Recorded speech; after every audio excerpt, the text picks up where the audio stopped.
وما خلقت الجن والانس الا لیعبدون۔ اللہ رب العزت اپنے کلام میں مجید کے اندر ارشاد فرما رہا ہے کہ ہم نے جنات کو اور انسان کو اپنی بندگی اور عبادت کے لیے پیدا کیا۔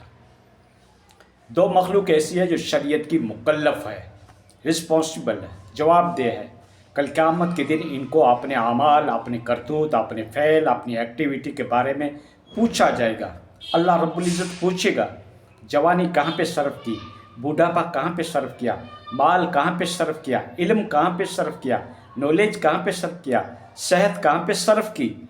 میں نے آپ کو صحت دی تھی، دولت دی تھی، میں نے آپ کو جوانی دی تھی، میں نے آپ کو حسن و جمال دیا تھا، میں نے آپ کو تندرستی دی تھی۔ آپ نے کیسے میری بندگی کی، کس طریقے سے مجھے یاد کیا، یا پھر دنیا کے لالچ، اس کے حرص، اس کے حواس کے اندر پڑتے رہے اور مجھے بھول گئے۔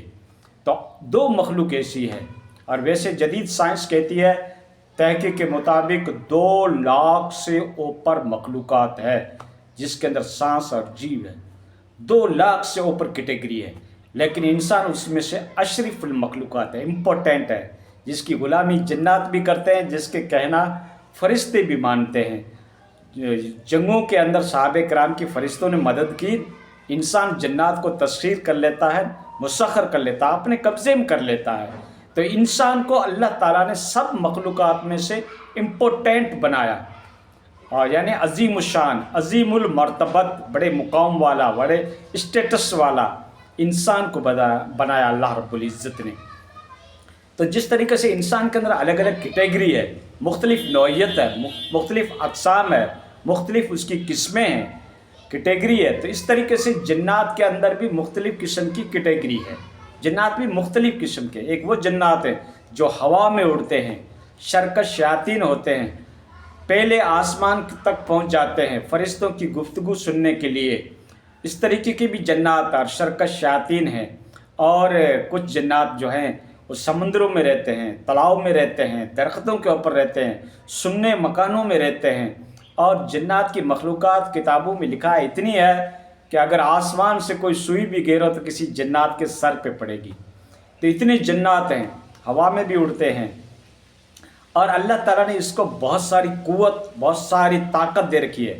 ان کا ویزیبل ہم دیکھ نہیں سکتے، ان کو اپنے آبزرویشن میں، اپنے مشاہدے میں جنات کو ہم نہیں لا سکتے۔ اس لیے تو کئی لوگ انکار کرتے ہیں کہ یہ جنات کیا ہوتا ہے، بھوت پلیت تو کچھ نہیں ہوتا ہے، لیکن جنات دوستو ایکچولی بات ہے، قرآن کے اندر مینشن کیا گیا، احادیث نبوی کے اندر بھی آتا ہے۔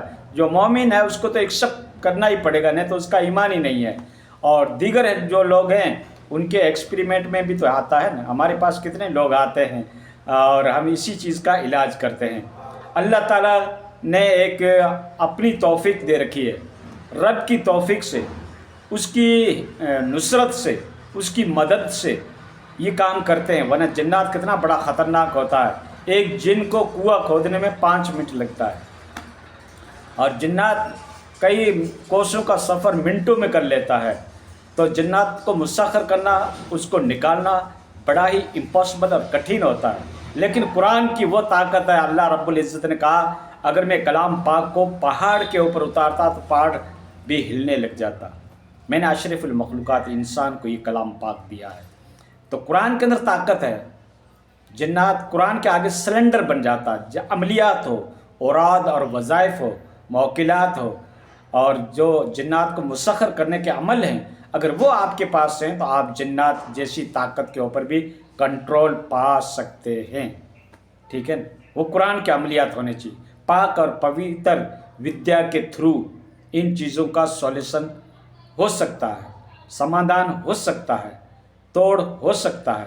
اگر آپ کے پاس وہ اوراد، وظائف، عملیات، وہ کیپیبلٹی، وہ آپ کے اندر کمپٹیشن ہے عملیات کی، تو آپ جنات جیسی طاقت کا بھی مقابلہ کر سکتے ہیں۔ ورنہ دوستو جنات کے اندر طاقت بے انتہا ہوتی ہے۔ ایک ایگزامپل دیا جاتا ہے، سارا جن لگ رہا ہے، ٹھیک ہے، تو جن کے اندر بے انتہا طاقت ہوتی ہے، لیکن یہی جنات جو ہیں انسان کو ٹارچر کرتے ہیں، انسان کو پریشان کرتے ہیں۔ یہ شرکش شیاطین ہوتے ہیں، بدن کے اندر انوالو ہو جاتے ہیں، شامل ہو جاتے ہیں، باڈی کے اندر، خون کے اندر دوڑتے ہیں، اور انسان کو بے ہوش کر دیتے ہیں، انسان کو کمزور کر دیتے ہیں، انسان کی سائیکلوجی کو افیکٹو کرتے ہیں، मानसिक संतुलन इंसान खो देता है, बेकी बेकी बातें करता है, किसी के कंट्रोल में नहीं आता है, दिमाग के ऊपर लोड पड़ता है, वज़न पड़ता है और फिर बदन टूटने लग जाता है, किसी का गला घुटने लग जाता है। दवा तो की, मेडिसिन तो ली, जूं जूं दवा की, जूं जूं मर्द तो पड़ता ही गया, रिलीफ नहीं हो रही है, आराम नहीं आ रहा, सुकून नहीं आ रहा, मुदावा नहीं मिल रहा, हल नहीं हो रहा, तोड़ नहीं हो रहा, समाधान नहीं हो रहा, तो क्या हुआ है, क्या हो जाए, व्हाट इज़ दिस? ये फिर जिन्नात की तकलीफ़ है दोस्तों, ठीक है। हाँ, हमारे एक्सपेरिमेंट में, हमारे अनुभव में, हमारे समझो कि ये इस्तेमाल के अंदर ये चीज़ें आई है और अल्लाह के फजल व करम से आज मैं 30-35 साल से ये काम कर रहा हूँ कि इस तरीके की तकलीफ़ें होती है। जन्नात खूबसूरत औरतों पे आशिक हो जाता है, वो औरत सूखने लग जाती है, किसी से बात नहीं करती है, तन्हाई को पसंद करती है, वो अपनी हाल और हकीकत किसी से बयान नहीं कर सकती, किसी से डायलॉगिंग नहीं कर सकती, मेंशन नहीं कर सकती, इजहार नहीं कर सकती, उसका एक्सपेरिमेंट नहीं कर सकती, उसका इजहार नहीं कर सकती कि मेरे साथ क्या हो रहा है। अंदर अंदर टॉर्चर होती रहती है, जिसके ऊपर जिन आशिक हो जाते हैं, जिन को जकड़ लेते हैं। तो इस तरीके की होती है। कई औरतें बेकी बेकी बात करती है, किसी की आंखें सुर्ख हो जाती है, किसी का बदन भारी होने लग जाता है। तो ये शरकत शयातीन के हमले, भूत पलित वैसे कुछ नहीं है दोस्तों, ठीक है। ये लोकल लैंग्वेज है कि इसको भूत लग गया, इसको चिड़ा लग गया, इसको डाकण आ गई, इसके अंदर वो पितर आ गया, इसके अंदर वो आ गया, आत्माएं आ गई, इसके ऊपर बिलीव नहीं है। लेकिन दोस्तों ये बिलीव कुरान और हदीस के पॉइंट ऑफ रिव्यू से ये बात साबित है कि जिन्नात होते हैं, इंसान को परेशान करते हैं, ठीक है। इसलिए हमारा यकीन और विश्वास है। और जब उनके ऊपर कुरानी औराद और वज़ाइफ पढ़े जाते हैं, अमलियात किए जाता है, तो वो चीज़ें उनको रिलीफ मिल जाती है। तो इस बात का ये एक प्रूफ है कि बेशक जन्नात होते हैं। तब तो कलाम के ज़रिए से मरीज़ को रिलीफ मिलती है, कलाम पाक दम किया जाता है, नक्श उनके लिए बनाए जाते हैं, उनका तोड़ ढूंढा जाता है अमलियात के ज़रिए से। आपके पास नॉलेज होना चाहिए अमलियात का, औराद और वज़ाइफ का, आपका वजीफ़ा कैसा है, आपका अमल कैसा है, आपका शेख कैसा है, आपकी कंपटीशन क्या है, आपकी सलाहियत क्या है, आपकी एबिलिटी क्या है, आपकी पहुंच कहाँ तक है, ये आपके ऊपर निर्भर है, ठीक है ना। हाँ, गुलाह रंगा रंग से है ये जीनत चमन। जितना बहरे अमीक में उतरोगे, डीप डीप लर्निंग करोगे, स्टडी करोगे, मालूमात हासिल करोगे, तो आपके सामने हकायक मुनकशिफ होंगे, सारी सिचुएशन क्लियरिफिकेशन होगी, आपके ऊपर हालात वाज़ेह होंगे कि हाँ ये चीज़ें होती है और इसका तोड़ इस तरीके से है।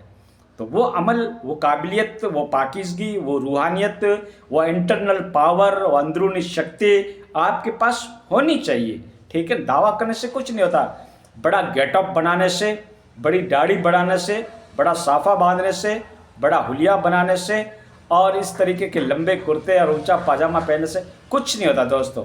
अल्लाह तुम्हारे दिलों का मालिक है, या अलिमु मा फी सुदूर। अल्लाह के नबी ने कहा अतक़वा हाओना, दिल के अंदर तकवा होता है, ठीक है। ये दिल तुम्हारा पाकीज़ा होना चाहिए, दिल से जो बात निकलती है वो असर रखती है। तो दिल के अंदर तुम्हारी पाकीज़गी कैसी है, रूहानियत कैसी है, अल्लाह का कुर्ब कैसा है, खौफ खुदाबंदी कितना है। तो जितना इंटरनल पावर स्ट्रांग होगा, इतना ही तुम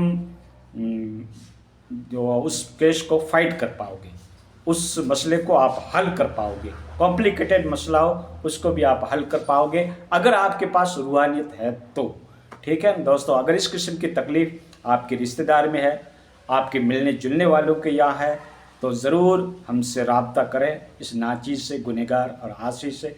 इंशाअल्लाह तुम्हारी इस बीमारी के ऊपर मुकम्मल कंट्रोल पाया जाएगा। हमारे पास 100 औराद वज़ाइफ है, अमलियात है, मौकिलात है, इल्म हज़रात है और इस तरीके से इल्म इस्तिखारा है, इल्म क्याफ़ा है, इल्म नजूम है, सिफली रिमली सब है। और जब इस मैदान में उतरते हैं तो मुकम्मल आपके पास तैयारी होनी चाहिए, ठीक है। वो सब कुछ है अल्लाह के फजल व करम से। हमारा कोई ये फिदाई नफ्स नहीं है, बल्कि तहदी से नेमत के तौर पर मैं ये कह रहा हूँ कि सारी चीज़ें इसातिज़ा किराम की बरकत से हमें मिली है, ठीक है, माँ बाप की शफ़क़त, उनकी दुआओं से, ठीक है। तो आपके यहाँ ऐसा कोई भी मरीज़ है, भूत पलीत, जादू टोटका, कराया धराया, कामण, घर में अनबन होना, रिश्ते का टूट जाना, रिश्ते का नहीं मिलना, किसी के यहाँ इस किस्म के दौरे पड़ते हैं, तो आप हमसे ज़रूर रब्ता करें। करने धरने वाली अल्लाह रब्बुल इज़्ज़त की ताकत है, लेकिन इंशाअल्लाह आपकी बीमारी के ऊपर मुकम्मल कंट्रोल पाया जाएगा। हमारा नंबर नोट करें 97 99 21 10 73 9799211073 مولوی حبیب اللہ فلاحی.